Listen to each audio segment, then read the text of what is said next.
In covertly recorded off-air transmissions from the Bush-Clinton presidential election campaign in the 1990s, we can see that Bill Clinton was nothing more than a puppet to the puppet masters which placed him in the White House. Bill Clinton's demeanor seems to be similar to a person who is under a hypnotic trance.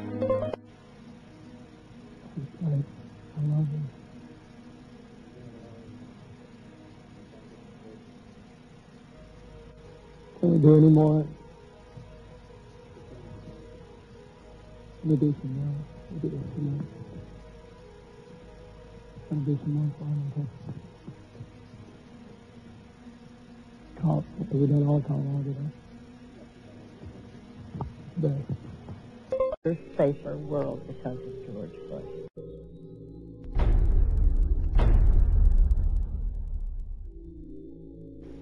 I would remind people that every single morning we all awaken to a safer, freer world because of George Bush.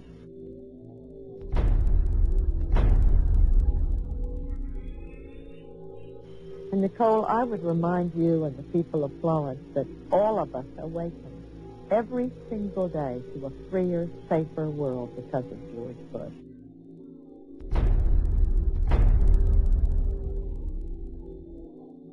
They themselves awaken every single day to a freer, safer world because of George Bush.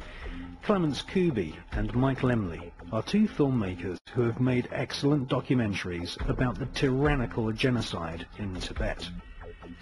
It is clear from these films that Kurt Weidemann of the Washington State Department utterly denies the evidence of genocide against Tibet.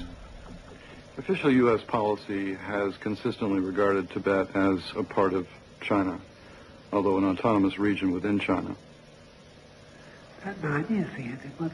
My crime was that in 1959, I signed a statement saying that Tibet was an independent country. For that, I spent 17 years in Chinese prisons and concentration camps. We have no evidence at this point that the Chinese government is engaged in any policy or in any actions aimed at wiping out the Tibetans or, in short, reflecting a policy of genocide either against the Tibetan people themselves or against their culture. I mean, Tibetans are no longer wearing Tibetan clothes.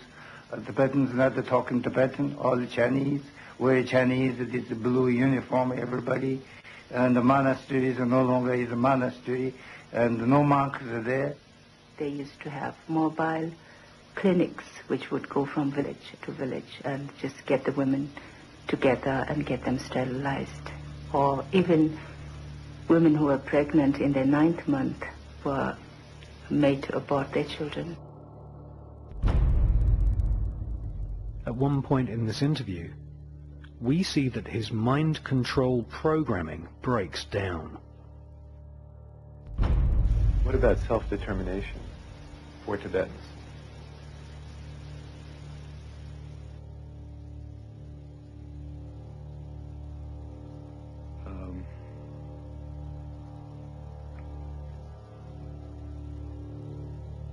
On the BBC Newsnight programme, we see a Chinese government minister also displaying signs of heavy mind control. Can you explain to us on the political situation why there has been no response from your government to the Dalai Lama's proposal in Strasbourg of nearly 3 years ago now about an arrangement between him and fellow Tibetans and your government? In 1988, in Strasbourg, the Dalai Lama proposed to make Tibet a democratic political entity governed by itself, which maintains relations of alliance with China. And what does it mean? Well, it's suggesting, he's suggesting that they be given autonomy in internal affairs, that they give to you I just control. Quote what he said in his proposal. It's nothing new. We think it's nothing new, but another version of the statement that China holds only suzerainty, not sovereignty over Tibet. We heard of this kind of clamoring at the beginning of this century in order to divide China. That phrase also means that the Dalai Lama advocates Tibetan independence. And we have repeatedly said that China's sovereignty over Tibet can never be denied. Neither independence nor semi-independence or disguised independence will be tolerated. Thirdly, the Dalai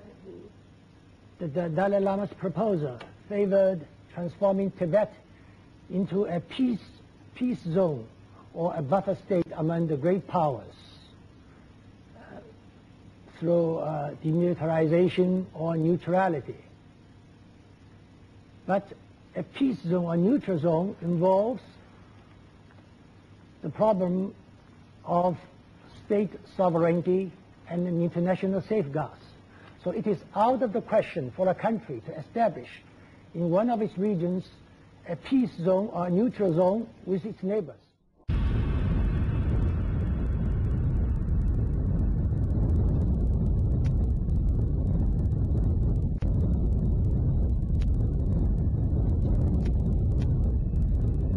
We knew the world would not be the same. Few people laughed. Few people cried. Most people were silent. I remembered the line from the Hindu scripture, the Bhagavad Gita. Vishnu